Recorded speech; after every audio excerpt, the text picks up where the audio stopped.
Great. Hi, everybody. I see the live. I see a live notation, so that means that I think that we are live. And as those of you who have been part of the AFT town halls know, we have since the start of COVID. We, although it does feel like it's endless, we have first started by having town halls every Tuesday night. And then when we have some special guests, we have done town halls like this, or like by Facebook Live, or in other ways on Thursday nights. And today I am really excited because we have a town hall with extraordinary guests on an issue that everyone in the country, frankly, in the world, should care about, and that is climate control, or the climate crisis.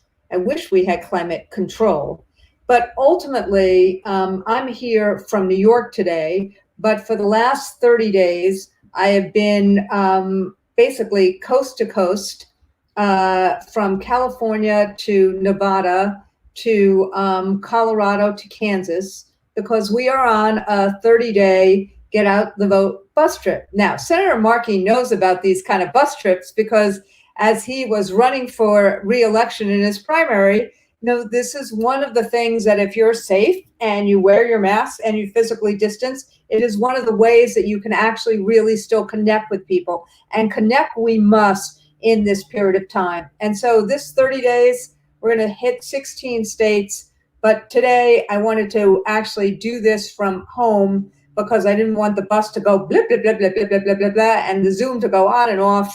And because this is so important to really talk about climate and to talk about why this should be a central issue in the election. It shouldn't have had to wait to fires in California or fierce hurricanes in the South for climate to be an issue. And in fact, if you talk to Senator Markey, who was one of the proponents of the Green New Deal, or Heather McGhee, who is the chairperson of the Color of Change board, and I am a huge Heather fan. She's an amazing economist. Or you talk to Alex Morrison or others from the Sunrise Movement, people have known, not just because of honoring Earth Day, but we know that the climate is an absolute imperative for us to leave well and nourished and sustainable to future generations. And the fact that Donald Trump doesn't care, the fact that to him, if this is an issue where he thinks that all the forests need is a little sweeping. He thinks that all one needs to do is have double and triple and quadruple the amount of fossil fuels or the amount of coal. He doesn't actually understand that he is not a monarch. He is not God. He's the president of the United States, who for this period of time is supposed to actually be helping us make sure that there is a sustainable. I'm so angry. I'm spitting, but I'm not with anyone, and so no one, and so I'm not wearing a mask. So, but it is the sustainability of the earth is absolutely an imperative, and ultimately, right now, we need to actually educate people. We have lots of people on this call who understands this, but we need to connect the dots for people about why the Green New Deal is so important, why an attention to our climate is so important for today and for tomorrow. And that's what, all of the people who are here can do, and the people who have submitted questions can do. We're responsible for what has happened in terms of the climate because, frankly, we did the damage. Yes, there were times that people didn't know how much damage there has been done, but yet we actually do know. Richard Nixon started the Environmental Protection Agency. We actually knew for years and years and years that manufacturing plants were poisoning the ground, that there were brownfields, that our waters were polluted, that our air was polluted. And there was a period of time when this was a bipartisan issue to try to fix this, to try to actually understand that the climate and having a sustainable climate was something that all should be attentive to. But ultimately, now what we have is we have situations where people are getting sicker and sicker. We have situations not only with the floods and not only with the fires, but we have situations where there are brownfields that have been there forever and people who live next to them get sick. And there's no attention to that. We have emission policies that have been changed and have been pulled back. We have all sorts of things that we have to be attentive to. Climate change is real. It's caused by humans. It's already doing significant damage, and we need to act. And public awareness is there, but we need to actually match public awareness with public action. And I want to actually say one more thing and then turn it over to our amazing panelists, which is this, just like COVID, just like the recession, climate issues affect people unequally. The systemic racism and injustice that manifests itself in this space is real. We can't tackle climate without confronting environmental injustice, issues of pollution, climate-related illness like asthma, land appropriation, and failing infrastructure disproportionately affect communities of color as well as low-income and working-class communities. In other words, and I say this as an asthmatic, Black and brown kids get sick more than white kids, going to schools on floodplains, lacking clean water, being in school, for example, in the Bronx, right by the Cross Bronx Expressway, is a way that we are sickening our kids. And these are the kinds of things that we need to think about, as well as the big issues like the Paris Peace Accord or the Paris Climate Accord and what we need to do about all this. The last two things I'll say is this. There is not a zero-sum solution here, meaning there is huge opportunity for good new jobs in terms of a green economy.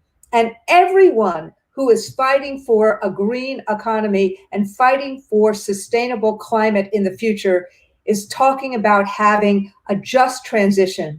They're not talking about pulling good union jobs right now and replacing them with people with jobs that are not. We need to be able to work on this in a way that we can have a Green New Deal, a green economy, thousands of good union jobs in this new just economy. There is a way for us to take this thing and actually make this the New Deal of the 21st century. We have done big things before in the United States. We need to do this for our future, and we need to do this in a way that never and shouldn't pit jobs versus the environment. It doesn't have to be. It's only those who don't want to change who are throwing up those kind of roadblocks. And the last thing I'll say is this climate agenda involves our homes, our communities, workplaces, and our schools. Can you imagine how it took to COVID in order for us to be replacing ventilation systems and making sure that we have good fresh air or good ventilation in schools that our kids can breathe? Could you imagine that it's taken to COVID in order to do this? We need to be able to make sure that our schools are 21st century schools, that they are wired, that they have the training facilities to be able to train people for the jobs of today and for tomorrow.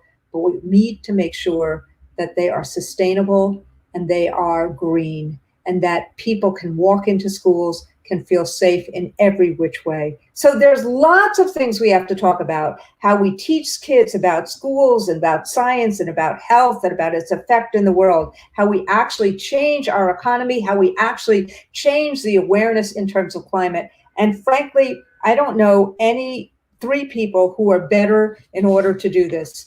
who are better at debunking the president's claim that all of this is a hoax, the president who ignores science, who refuses to understand that we need to be guided by science and by our quest for the justice of the future. And so ultimately, let me first introduce Heather McGhee from the chair of the Color of Change.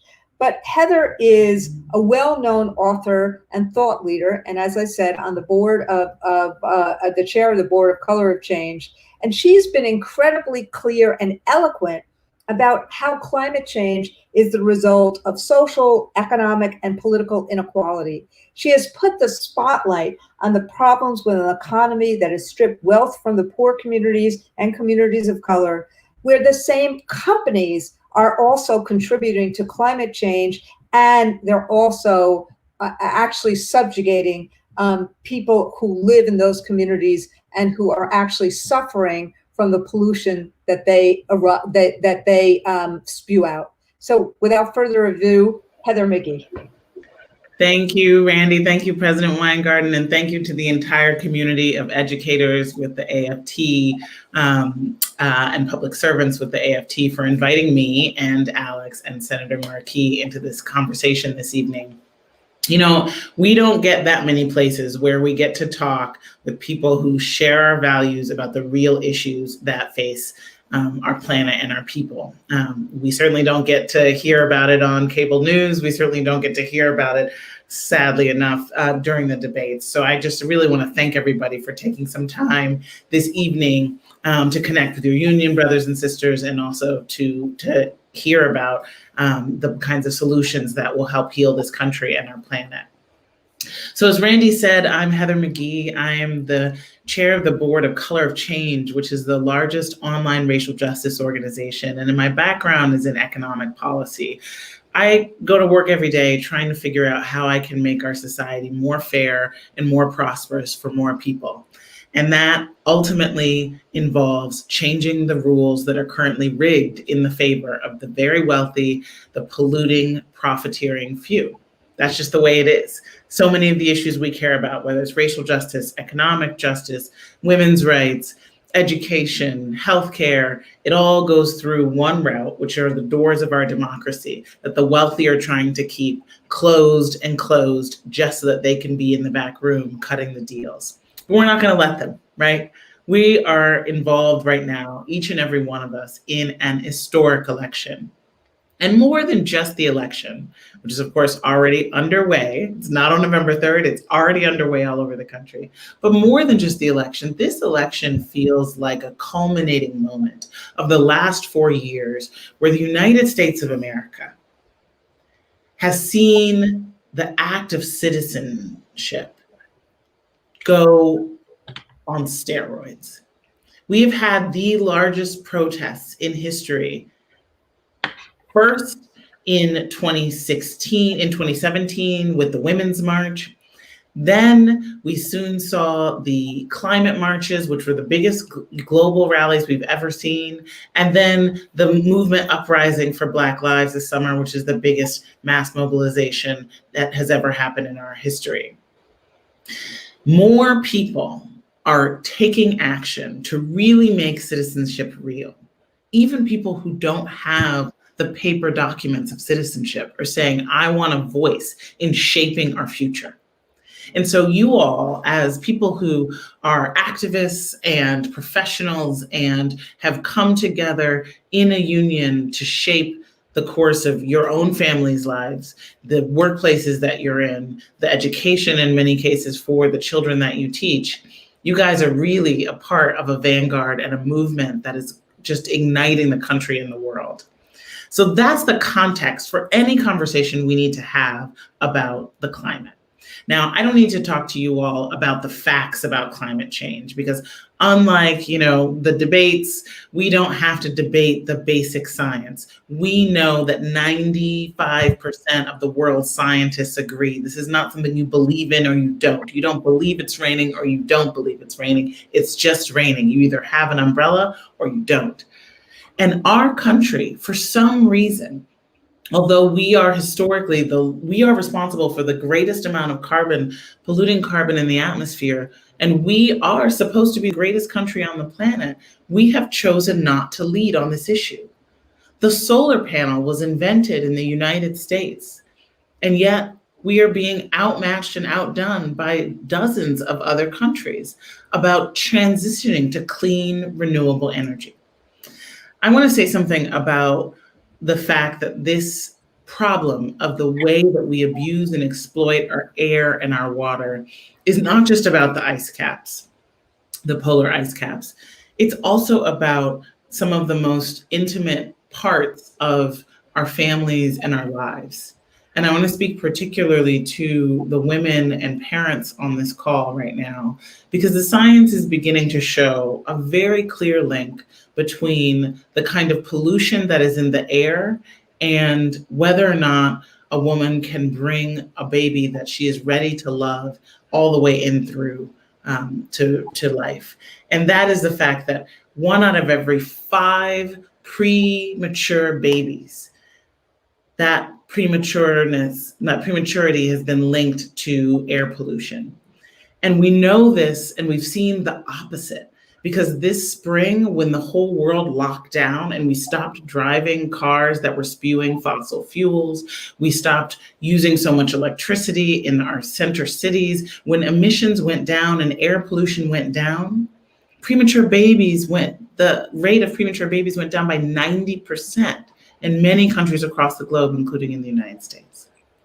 So these issues are so deeply connected to the most important fundamental question of how we live, how the air we breathe.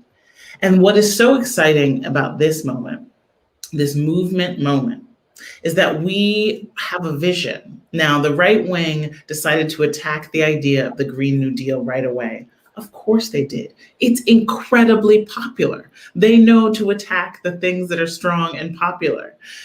You had millions of young people across the country walking out of school and going on strike saying, I'm a part of Generation G and D. We're going to hear from Alex later on, who's part of that generation. It's not very often. The Employee Free Choice Act, as much as I love it, is not, something that people are saying, I'm part of that generation. This is a piece of policy that has moved imaginations and hearts and minds. And it's not what people have been on the right have been scaring us into thinking that it is. It is quite simply a 10-year mobilization of the kind that America used to be proud of. When we're faced with a big challenge, what do? We pull up and we lead. We innovate. We guarantee jobs for people in making the energy of the future. We guarantee healthcare because it's important to allowing for there to be an economy where things are dynamic and where people can innovate and experiment and take risks. We create millions of high-wage jobs with a vision of transitioning our economy to 100% clean energy and net zero emissions by 2050. That's all it is. It's the New Deal. It's as American as apple pie. And I'm so excited that we have one of the original co-sponsors, Senator Ed Markey, who just won a great victory in his primary fight in Massachusetts. Congratulations, Senator, to be on the call, to go into the details. But I just want to say that this issue it's not just about the future. Climate change is here now. But for people who say that it's going to cost too much, I want to say that climate change is already costing us at least $240 billion a year. That's half of the average growth of our economy per year.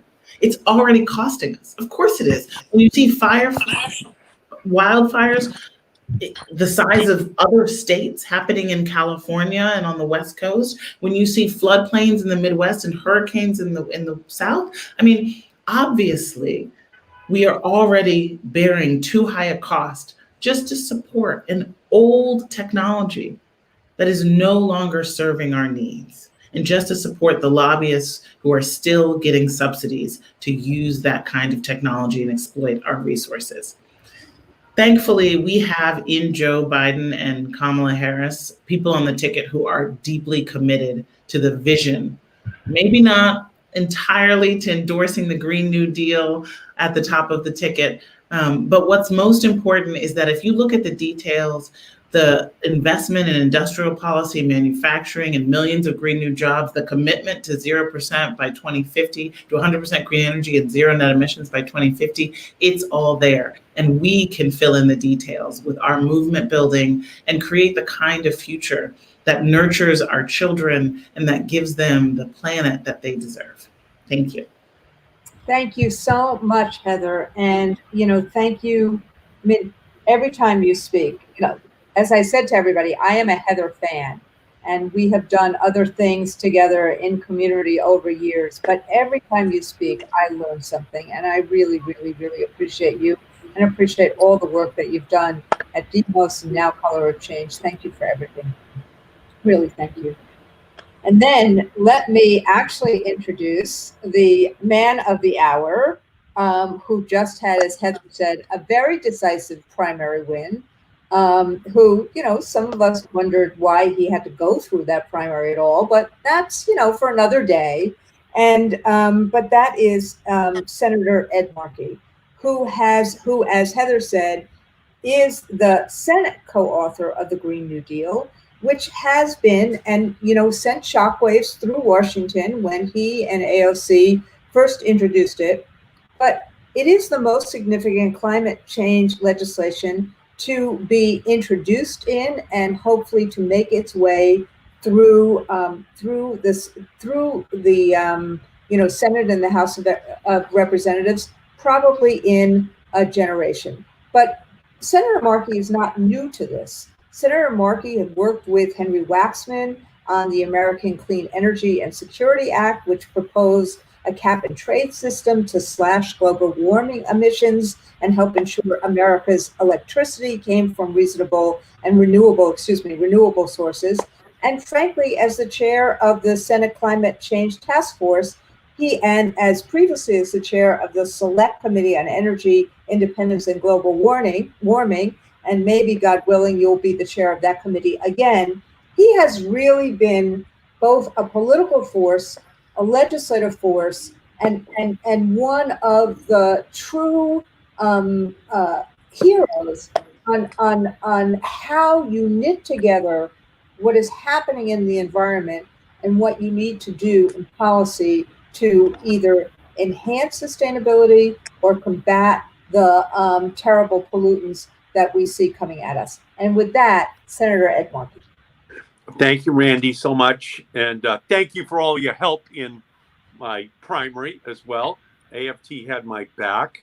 And it's great to be with you, Heather. Thank you for being such a great leader.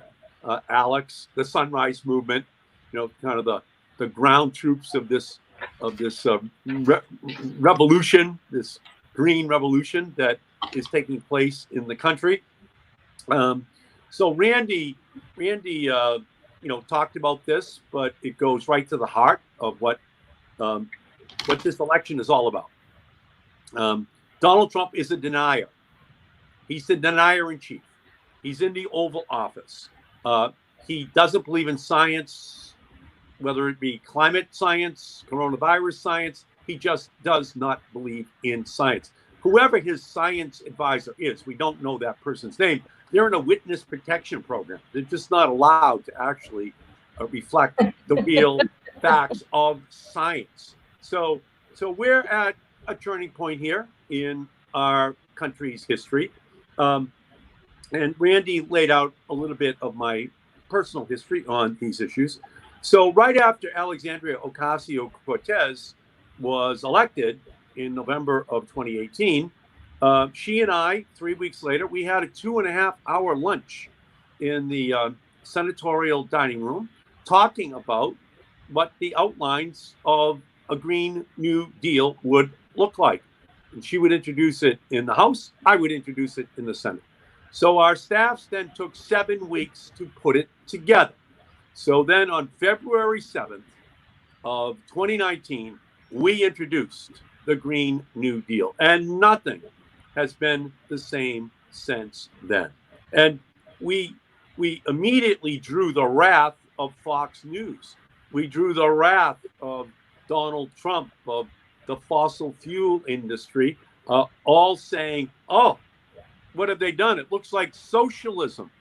And so what we said was, well, what do you call tax breaks for the oil, gas, and coal industries for 100 years coming out of the pockets of consumers? That looks like socialism.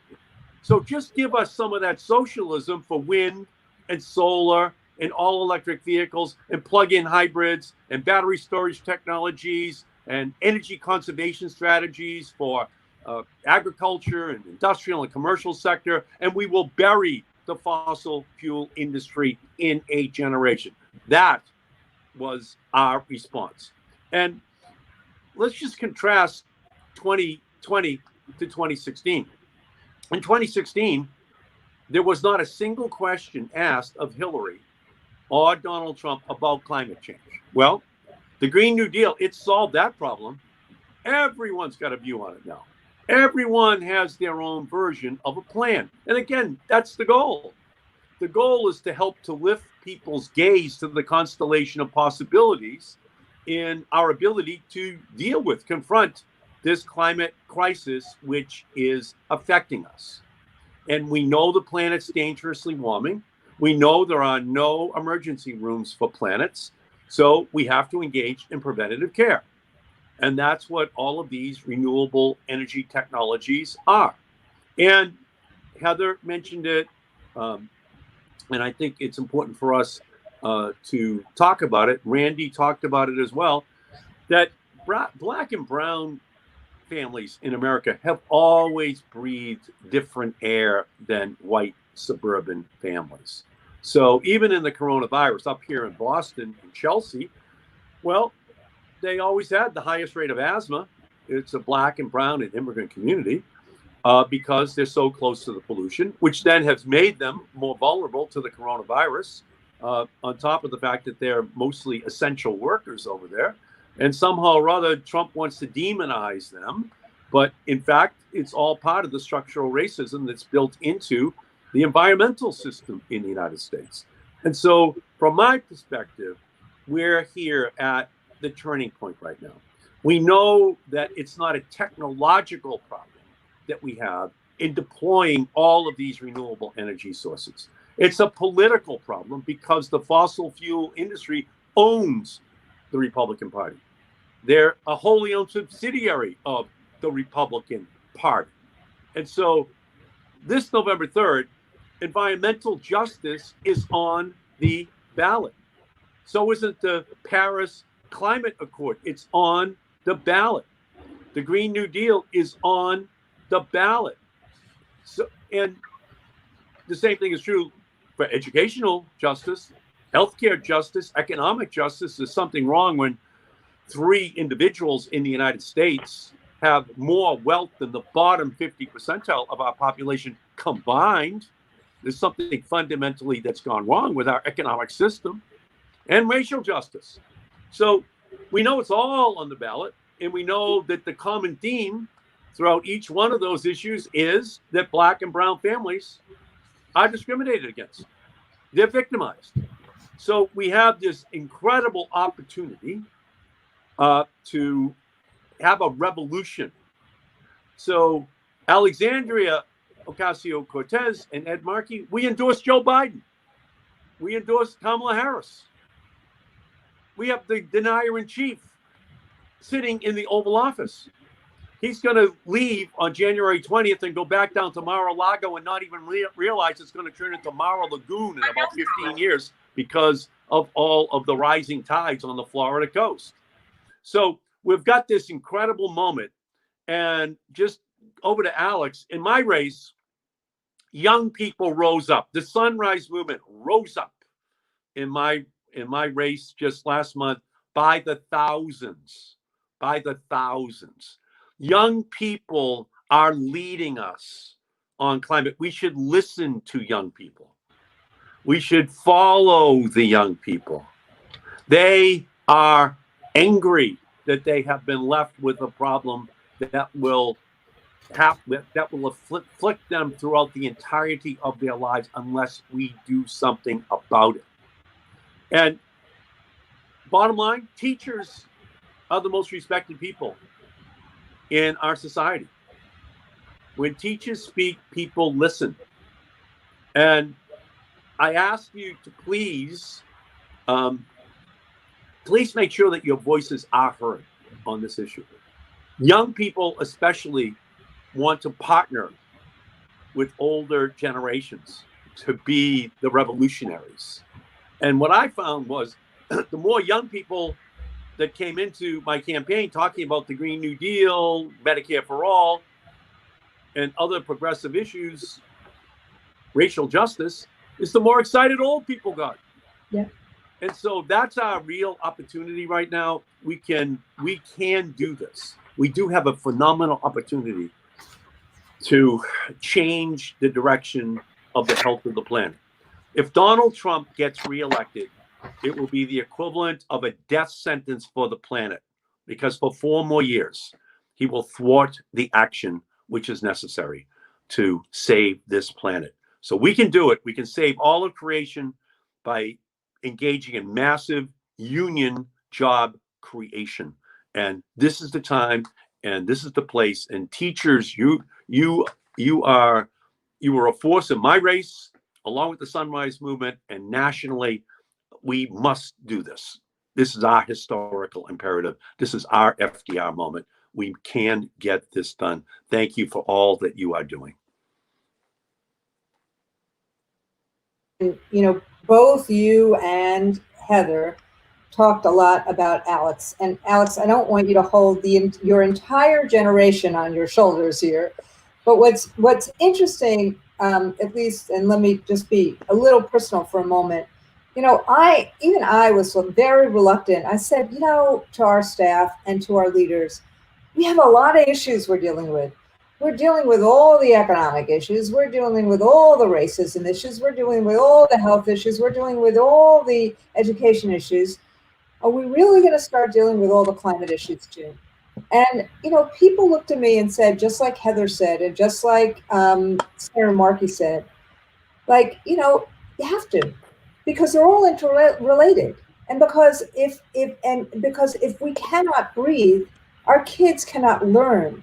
If we can't act, if we're seeing the kind of cancer and other things that happen because of carbon emissions and all these other pollutants, what's going to happen to our future? And ultimately, we started this commission with leaders from around the country, including leaders who were in West Virginia, leaders who were in Texas, where West Virginia, coal is a cultural identity. It's not just an economic issue.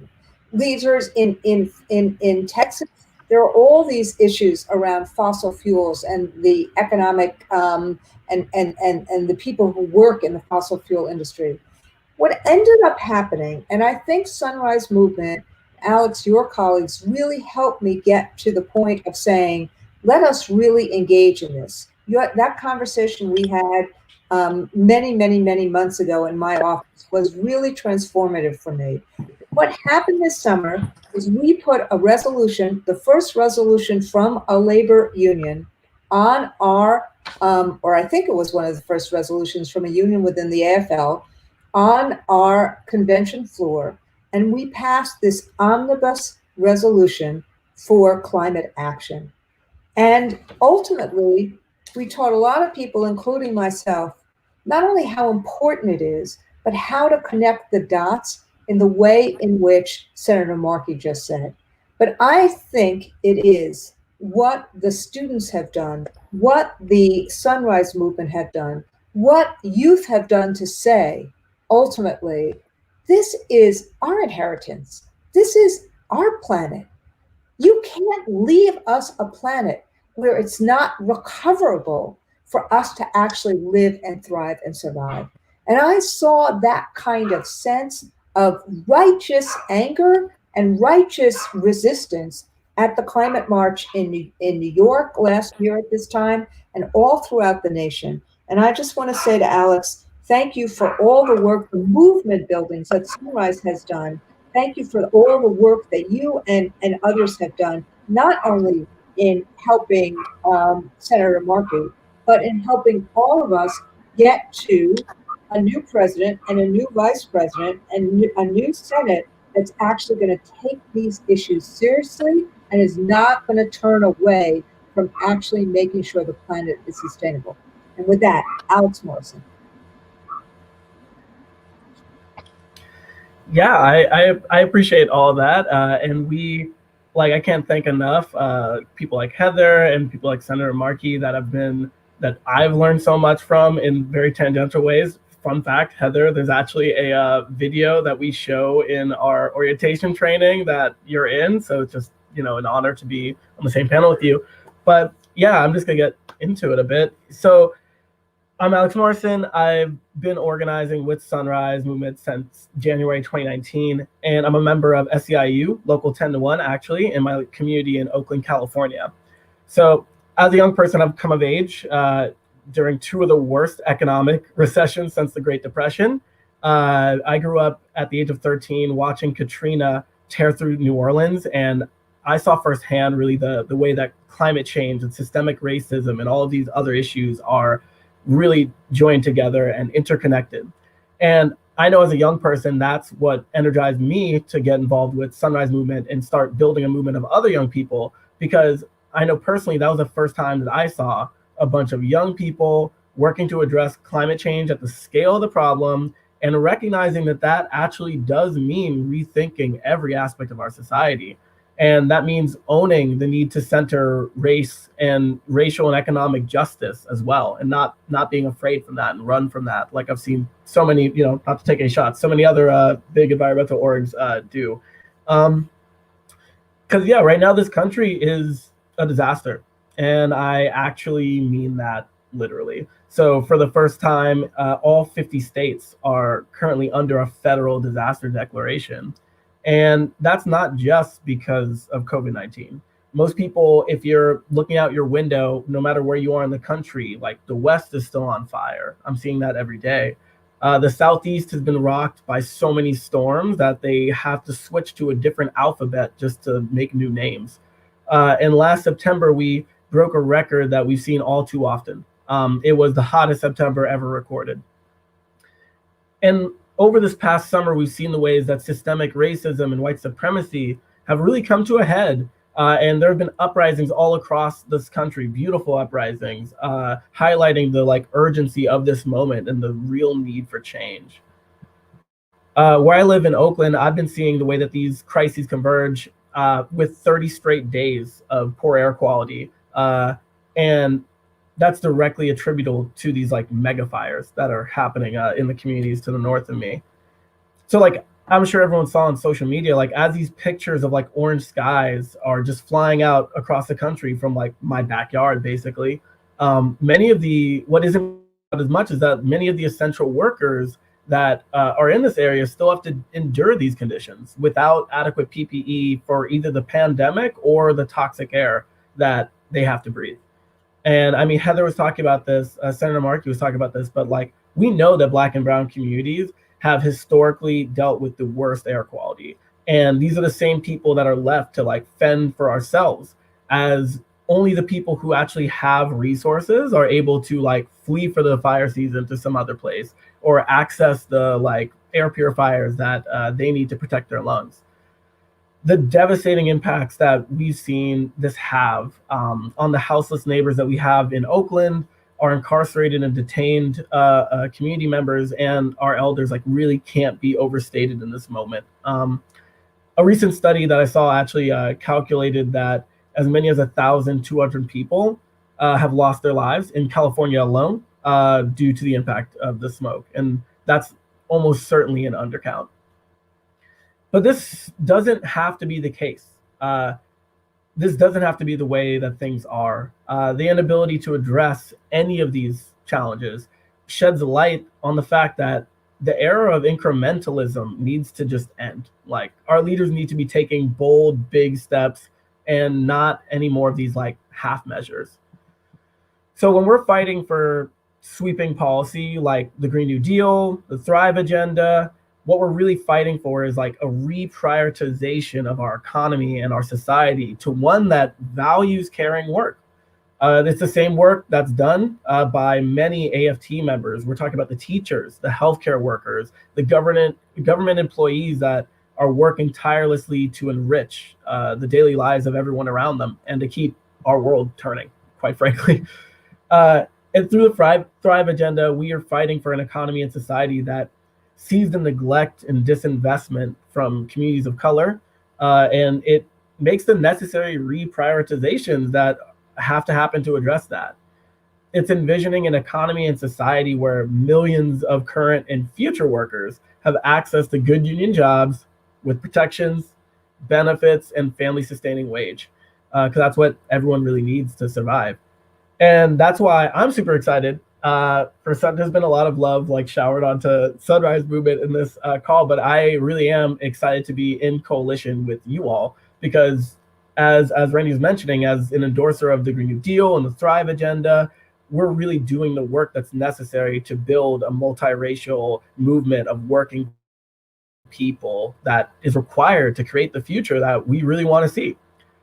And as Senator Markey was talking about, like, that's why it's super imperative that we defeat Donald Trump in November, because he is not a like one-time aberration. Like, Trump is a system of the current system that if we want to win any of the sweeping changes that we demand as young people, the things that we've been fighting for, racial justice and the abolition of police, workers' rights to unionize, action on climate and solutions that meet the speed and the scale that the crisis demands, then we need to be defeating Donald Trump. And that's just one step on the road. To what we're really moving towards is getting back to reassessing those values that underlie our country. This election is a decision point for America. Like, going into this election, the country is being asked a question. Is it willing to reckon with the legacies of white supremacy, minoritarian democratic rule, and a government that's in the pocket of the wealthy, or is it ready to start going towards a new path? And I like to think about what James Baldwin has said on stuff like this in the past. And he said, not everything that is faced can be changed, but nothing can be changed until it is faced. I think that with this election, that choice and whether we're going to face the things of our country, that its history, has never been more glaringly on display. But we know that it's actually about movements at the end of the day. Like, it's never actually about candidates. Like, what we've seen over this year with uprisings across the country, people pouring into the streets, calling for justice, and all the gains that we've had pushing climate as an intersectional issue in the last year, that these things don't just happen out of nowhere. Like, it's the result of people movement building, of countless people willing to envision a future that's radically different from what they see around them right now, and demonstrating a willingness to fight for it. Today, as always, like, we know that these stakes in particular are highest for working class people. It's also highest for young people like myself and so many people that make up the Sunrise Movement, whose futures are actively being stolen by this administration. Like, when I think about the things that have happened, like EPA air quality rollbacks that are super technical and nuanced, but at the end of the day, that's 10,000 deaths that are directly attributable to this administration, predominantly people of color that were done by choice, that were done, and those are deaths that did not have to happen. So we know that we can't afford another 4 years of Trump, especially with the way that he threatens the very foundation of our democracy, quite frankly. So when we're talking about the role of movements, we know that our movements don't stop once an elected official makes it into office. Like, that's just a watermark. What we need to be doing is to keep pushing them and making sure that they know who got them where they are. Election is another one of those pivotal moments, and we have to seize this time for future generations. Through our coalitions, young people and workers have the power to tell Trump that it's not only his time to go, but to make sure that Biden knows and recognizes that when he takes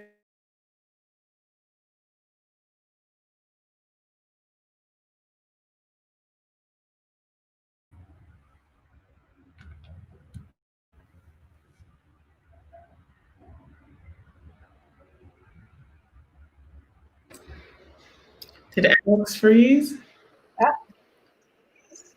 I think no. I think Alex's screen froze. Can somebody text him? It's normally my screen that freezes. So why don't we do this? If Alex comes back, it gives me the opportunity to actually just tell people a little bit about AFT votes and how to volunteer, and hopefully we'll get Alex back for his conclusionary remarks. But let me just talk about, for all of our members that are on, and we have lots of allies, and so I assume that are good. Bill just said, I'm looking at my text. Bill just said he's going to try to get Alex back. From all of the members who are on, we are, not only am I doing this coast to coast bus trip, but we're doing a whole bunch of other visibility rallies and lit drops. And, this is, as everyone has said, this is the most important election of our lifetimes. But we have to act that way, and people actually have to see that kind of energy. I don't know about any of you, but there he is. I am so sorry, internet. You know how it goes.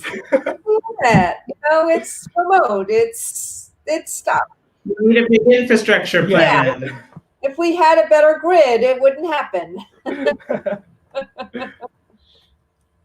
Why don't you finish, Alex, and then I'll go back to doing the kind of pitch for people to be volunteers, to go to AFT votes. This is, for sure. Everybody said this is on the ballot, but you were in the middle of finishing about movement building, and it was so we were all at attention. Yeah, no, I was basically just saying that when we have these coalitions, especially the work that we're doing through AFT, partnering with Sunrise and a bunch of other movements and the Green New Deal Network, things like that through our coalitions, young people are having the power to actually tell Trump that he doesn't just it's not his time is up. That's not the only thing we're doing with our organizing. We're also making sure to tell Biden that he knows that when he takes office, his time is actually ours, and he needs to be held accountable to us because we got him there, and actually be taking action at the scale that it requires to avert climate catastrophe and solve a lot of the deep inequalities that we have around race and income. But I mean, that was basically it. Well, you are amazing, and the Sunrise Movement has created a sense of agency and urgency, empowerment and passion, which is something that sometimes and Senator Markey and Heather and I, sometimes we have to fight a lot of cynicism, a lot of sense of, well, we've been fighting for a long time, we give up. And what has happened is that you've injected in Sunrise Movement and others a sense of hope and a sense of what is possible, and that we need to actually make what is possible real. And so I'll just speak for myself. I really appreciate that kind of movement building. We often say in the labor movement that together we can accomplish what is impossible to do alone. And we look at the teacher strikes and the other things that we have done over the course of time, and what you're doing and what Sunrise and others are doing, including Senator Markey and Heather McGhee and Color of Change, is that we are trying to create the narrative to make this possible. And ultimately, no president is going to do it on their own. But as you just said with the facing comment, if we don't face it, nothing's going to change. And we have to face and confront. And then we're going to have to be activists on the ground. Presidents are not messiahs. Presidents don't have magic wands. We actually, and thank God, presidents are not monarchs. We have to make sure through the activism that we do. The activism can't stop on January 20th. The activism starts in a different kind of way on November 4th, and on January 20th. And we're going to have to do that. And we will be committed to be side by side with you to do that. Now, there's a whole bunch of questions, and I want to get to them before we have to leave. And I know we have a few more minutes, but let me just, to the members that are on, go to, climate is on the ballot. You see the commitment of our union. You see the commitment of these amazing activists and Senator Markey in the legislature and the Senate. How are we going to actually make sure that we connect the dots for our members, for our students, for our communities about how essential this climate debate is and how essential it is as a piece of everything that we need to do going into the future? And so if you think that climate is important, if you think the fight for a sustainable planet, the fight to ensure that we give our kids a planet that is worthy of them, then get involved. Go to AFT Votes. Get involved as, and make some phone calls to people all throughout the country. We got 1.7 million members, and the AFL-CIO has 12 million people, and we're part of that process too. Go and make sure that people hear from you. And as I said in a couple of other Zooms today, what I'm seeing around the country is that these phone calls are more important than a normal get out the vote phone call. People feel really isolated, and they feel really frightened, and they feel really fearful. And when they hear from, as Senator Markey said, when they hear from a fellow teacher, a fellow educator, it's really important. But even today, it's more important than ever because it's a connection, and it's a connection in a very, very, very chaotic world. So what you're doing is you're actually connecting with other people who are in similar situations, and we know voting is a way to having a better future. So care about climate, you care about anything that any of us have said today, go to AFT Votes, volunteer to be a poll worker on election day like I'm going to do in New York, because we need to have, and Alex is going to do it as well. We need to have poll workers so that every polling site can be open in ways that people can get through, and the lines are not going to, and hopefully the lines are not going to be long. But if you can, be a poll worker. If you can, volunteer to make calls. If you can, go to AFT Votes. But most importantly, vote. Get your friends to vote. Get your family to vote. And you can vote 3 ways. You can vote by mail in most states. You can vote in person early in most states. And in every state, you can vote on election day. And with that, let me just see. We have several questions. And I don't know, Bill Schiebler or others, am I just reading these questions, or are people on the Zoom? Should I just read them? Somebody's going to tell me that in a minute. They're going to give me some pointers here. Since I don't hear Todd Wolfson on the Zoom, I'm just going to read his question, which is, this is Todd Wolfson. He is the Rutgers AFT AAUP president from our unit in Rutgers, New Jersey. And Todd asked the following question: can we bring our sisters and brothers from the energy sector into a real dialogue about the need to develop a robust, just transition plan? If fossil fuels are going to be phased out, the question is whether fossil fuel workers will be tossed aside or treated with dignity. And so I don't know, does anyone, do you want me to take that, or you want, Heather, you want to help me take that, and Senator Markey, you want to help me take that, or and then I'll kind of think about my political answer to that question.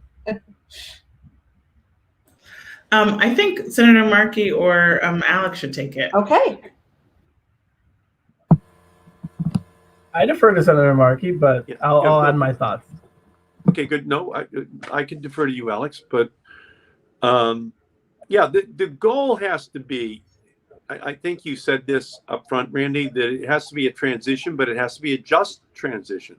So we just have to make sure that we do this whole change in a way in which we take care of all of the existing workers. You mentioned the legislation that Henry Waxman and I were able to pass back in 2009. And in it, we built in tens of billions of dollars, which would go to workers, which would go to their health insurance, which would go to programs to help them make a transition to the future. And we can negotiate over how long this transition is. There's no set date. It would be something that was reflective of the complexity in that one particular energy sector and the desire that we would have to make sure that all of the workers were treated in a way that was fair and just. So we're going to have a lot of money, which is spent. In our bill, we had $1 trillion. What we're talking about in Joe Biden's legislation is $2 trillion. But it will probably have to be an even larger amount. And when you're dealing with funding at that level, it gives you an opportunity to make sure that you do it all fairly, that it's a time frame that's fair for every family. But realistically, back in 2009, when we were putting in tens of billions of dollars for that transition, which ultimately Mitch McConnell killed in the Senate, there were 90,000 coal miners. Now we're down to 50,000 coal miners. 40,000 have lost their jobs. Peabody Coal doesn't care about them. Alpha Coal doesn't care about them. Arch Coal doesn't care about them, or their pensions, or their black lung disease. And Democrats do. So our job is to make sure that this transition, which is taking place anyway, takes into consideration all of these existing workers and brings them along and does so with fairness. And maybe you could add to that, Alex. Yeah, I think that those are all completely like spot on assessments, especially that focus on this is a transition that's already happening. Like the economics of the market are shifting towards renewables. And if we want our workers, if we want the people who make up our communities to be protected, then there has to be intentional, thoughtful planning and investment. And one of the ideas that I know is really, really large, and I believe it was in your bill as well, Senator, was like funding their pension plan so that people who are about to retire or would prefer to retire can do so. And that's a way of protecting their interests and making sure that these people are cared for as they transition out of the market. Also, another thing to consider, I think that people don't realize, is that when we are talking about the need to phase out fossil fuels, the infrastructure for fossil fuels is on such a long time scale that there's going to necessarily need to be a degree of deconstruction. So like a lot of these people, they might not be employed directly making new making new infrastructure and pumping out new petroleum, but they will be involved in the process of decommissioning plants. And that's another source of jobs that allows these people who maybe have a certain skill set to transition more fluidly. And I could go on about the ways that new sectors, when we're talking about retrofitting buildings, like something like pipe workers, like pipe working is a huge part of petroleum industries. And it's also a huge part of retrofitting our buildings and upgrading our water infrastructure and, all these things. So I think that there's definitely a lot of opportunity if it's done thoughtfully to plan and transition these workers in a way that shows the care that we talk about when we talk about all these things, as I mentioned earlier. So one of the things that the Sunrise Movement has volunteered to do, and I think it's going to be really important after the election, is to really start having these kind of conversations with the building trades and other trades who, and we actually start breaking bread and actually start talking to each other about these issues. There's a lot of fear out there, but as both Senator Markey and Alex both said, think about how much in our country and how much in the economic realm has been changed based upon just the market, and how many towns and how many communities have been abandoned. Like McDowell County, West Virginia was king of coal, completely abandoned by the coal manufacturers when it wasn't economically conducive to them. And here what's happening is there is an intentionality about making sure that there is a just transition. But I do think that we're going to have to make sure that we meet people where they are, and we really try to listen and try to create lots of different options and opportunities but really start having those hard conversations. We're having lots of hard conversations in the country. There won't be a hard conversation, but ultimately we need to actually have a planet that is safe, and a planet that is sustainable, and a planet that we can give to our kids and our grandkids. So let me ask a question from, that was from New Jersey. Let me go to the other side of the country. This is not a hard question, 26 days before election, which is from Joanne Waddell from Los Angeles. And she asks, what is the one action we can collectively do to have the most impact on the climate crisis? Who wants to take that one? I'd love to turn out to Heather if possible. Sure. Yeah. Create a blue wave in November. It shouldn't be the case, right? Republicans and their families are living on the same planet, breathing the same air under the same sky that we are. And yet it's become gospel because of the way that Republican voters have disproportionately bought what's been sold to them by the paid bullies in the corporate media who are connected to networks like the Koch brothers that are fossil fuel billionaires, or the remaining Koch brother and their network. It's become a partisan issue, and it's really a shame, but it's true. We need to have as many Democrats up and down the ballot in our state houses, in our city governments, and obviously in Washington if we're going to save the planet. It's that simple. Yep. Thank you, Heather. And I want to get to one. So vote, vote, vote, vote, volunteer, volunteer, volunteer. So we need volunteers in terms of getting out the vote, and we need everybody to vote. So the next question, I went from east to west. Now I'm going to go to the middle of the country. This is from William Reed from Chicago. And, we are educators, so you could expect a school-based question. And this is, how can we involve K-12 students in the imagining and planning of a robust and planet-saving future that begins on January 21st? So what's your ideas about how we involve our students? I'll share some thoughts. Yeah, I know. I think personally, I feel like the most important thing is to get young people and people who are K through 12 right now, like really thinking about the future that they want to see and like visualizing that. Like there's such a role for art in teaching people how to imagine and plan like a bigger, broader future that is more inclusive of everyone and actually meets the needs of everyone. So I think that like, I personally feel that art projects and stuff like that, like in all forms, whether it's like traditional, like, physical media, digital arts, all these things are really important. But I think it's also getting them ready to really engage robustly in the political process. I think that young people get really undersold in their ability to engage in politics. So preparing young people to actually get out and protest, actually let their voices be heard too, is another great way that they can be involved in all this. Because I think at the end of the day, we need to be protecting the ability of these future generations to engage in democracy. And right now, what you're seeing across the country with this administration is a lot of democracy eroding things that have impacts to young people in the future too. So I guess in a word, have a really big protest with a really great art action, just right at the center of it. I think that's a good way. I love that.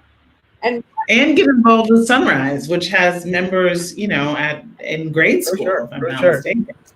And what can, like, and the other thing, so I'll do the non-electrifying answer to this question, but I also want Senator Markey to be involved in this too. In the Thrive agenda, there's a piece of it that was about schooling and about things like pathways to jobs and careers, and CTE in high schools, apprenticeship programs as well. And we need to be really intentional about making sure that those programs are available in high schools across the country, and making sure that they're well resourced, I'm gonna ask you, Senator Markey, a question from Beth Contos about, going back to the health pandemic in a second. But what do we do also? Because you said earlier, scientists are kind of in the witness protection program in the Trump administration. How do we actually make science cool again? How do we actually? And I'm part of the Aspen, K-12 climate action program. But how do we actually make the work of scientists and science part and parcel of what we honor, respect in schooling, pre-K to higher ed? Yeah, well, teachers are already working hard to ensure that every student learns about climate change and the need for climate justice. But we're going to need to do more on the federal level to support these efforts. And that's why I introduced the Climate Change Education Act to provide all students, teachers, the workforce with the knowledge and the skills needed to understand climate change and to participate in a global clean energy economy. When I was a boy, President Kennedy challenged young people to be a part of this great space race against the Soviet Union because it was an existential threat to the United States. And the curricula in schools across the country, they all reflected it. We all felt that we were a part of this great challenge, this great adventure. And President Kennedy really helped to inspire all of us. Well, that's why, again, I'm going to keep coming back to what is the key point. We have to elect Joe Biden. We have to elect a president who believes in climate science, who will empower a Department of Education to ensure that the educational system of the United States reflects the science. Up here in Boston at Roxbury Community College, right in the middle of the city of Boston, last year they began a new major, and it's in solar and wind and energy efficiency technologies, because these are not just going to be jobs, they're going to be careers. And I think we also have to do it with dual enrollment so that kids who might be juniors in high school up in here in Massachusetts, maybe at Madison Park, can actually take a course or two in community college, especially in these new technical areas where they're going to have an interest and an aptitude, but just to begin to build the foundation going forward. And I think those are the kinds of big educational federal programs that we need that can be done in coordination with the Department of Energy, the EPA, and other agencies that will be charged with unleashing this clean energy revolution, just to make sure that everyone is involved. And that's what ALC and I wrote into the Green New Deal. We said it has to be done with intersectionality, with frontline communities at the front of the line to get the jobs. And we just are going to have to be intentional. But if we do it, young people are ready to go now in the same way they were in the 1990s and the tech revolution, the same way they were in the 1960s. They're just waiting to be empowered. And if we do it, they'll just take it from there. So I think, and I was going to ask one more question and want to make sure that Beth Contos, who is one of your constituents, Senator, and then I'm going to close up because I know we've taken so much of all of your time, and I'm so appreciative. I have to tell you what I am told is that Twitter is lighting up and people are loving this, and we've had lots of people who have become volunteers to take phone bank shifts and things like that, which means that we're going to have thousands more phone calls to get that wave, Heather, that you were talking about. But the last question is, every single day right now, teachers and parents are really agonized over back to school and school reopening. And, part of the problem is that our buildings are so old and many of them are very poorly ventilated. And so how do we make schooling and schools part and parcel of the Green New Deal and of the broader climate movement? So not just instruction, as we've talked about before, not just protest, which is absolutely imperative and may be part of this answer, but how do we make sure that schools are viewed as part of it and not, and school buildings not just an appendage to it? Well, first of all, Beth Contos, the best. And here's the thing. And actually, Alex talked about this. We're going to create millions of new jobs in the Green New Deal. And yes, we'll deploy solar panels and wind turbines. Yes, we'll have all electric vehicles, plug-in hybrids. But we're also going to create programs, huge multi-billion-dollar programs, hundreds of billions of dollars programs that will go into existing buildings to turn them into the energy efficient buildings that they should be, the cleaner energy buildings that they should be. And in doing that, we are going to be able to employ millions of people. It won't be the civilian conservation corps of Franklin Delano Roosevelt in the 30s. It'll be the climate conservation corps, and young people, young workers, union workers will be brought in order to do that work in making all of these buildings so much more energy efficient. If we just increase by 40, 50, 60, 70% the efficiency of these buildings, people inside will be safer, there'll be less pollution, but we can make sure that we do so in a way that has people who are put to work.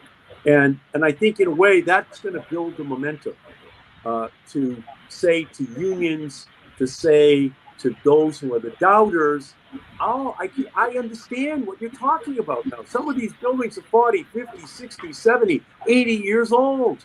They're going to need a lot of work inside of these buildings in order to make them more efficient, in order to make them cleaner and pollution resistant. And you're not going to be tearing down the buildings, you're going to be rehabbing them. And so that is going to be a job creation program worthy of Franklin Delano Roosevelt's Work Progress Administration. And that's going to be something in a Biden infrastructure bill, a $2 or $3 billion infrastructure bill. We will build that in as a central part of the bill. But not just schools, but public housing, all public buildings have a funding source so that kind of climate-oriented, pollution-reducing work can be done and be done by union workers. Fabulous. So look, I cannot thank you. It's about 8:02, and I promised our amazing speakers that and I promise our members, we do this for these town halls for an hour, maybe an hour and 15 minutes. They are for nourishment, they're for education, they're for community, they're for engagement. But the three of you, Heather McGhee, Senator Markey, Alex Morrison, you have inspired us, you have moved us, and I'm so grateful for you being with us as we did our first climate town hall, and as we're summoning the better angels in people to ensure that our kids and our communities have a healthy climate in the future. This is an environmental justice issue, it's an economic justice issue, it's an education issue, it's a human rights issue. And all of you have been so incredibly passionate, so incredibly generous with your time. And I want to just end by basically saying to everybody, we all said, you got to vote. Vote for Joe Biden, vote for Kamala Harris. They understand that these climate issues are not only on the ballot, but they're going to have to be front of mind. And we got to actually have a president who is not a climate denier, who does not think that this is a hoax. We need somebody who's going to be able to work with us, who's going to be able to work with Ed Markey, who's going to be able to move an agenda. And we need to actually be activists on the ground to make sure that the agenda is moved. And not going to happen without having the blue wave that Heather McGhee talked about, but it's also not going to happen without having those amazing protests that Alex talked about with a lot of art. And it's not going to happen without having people like Senator Markey in the Senate guiding this. So thank you, Senator Markey. Thank you, Heather McGhee. Thank you, Alex Morrison. And thank you, all of our members and allies who participated in this town hall. Randy, can I say this? Yes. Don't agonize, organize. Everyone out there tonight. 25 days to make history. Thank you, everybody. Thank you. Been a pleasure.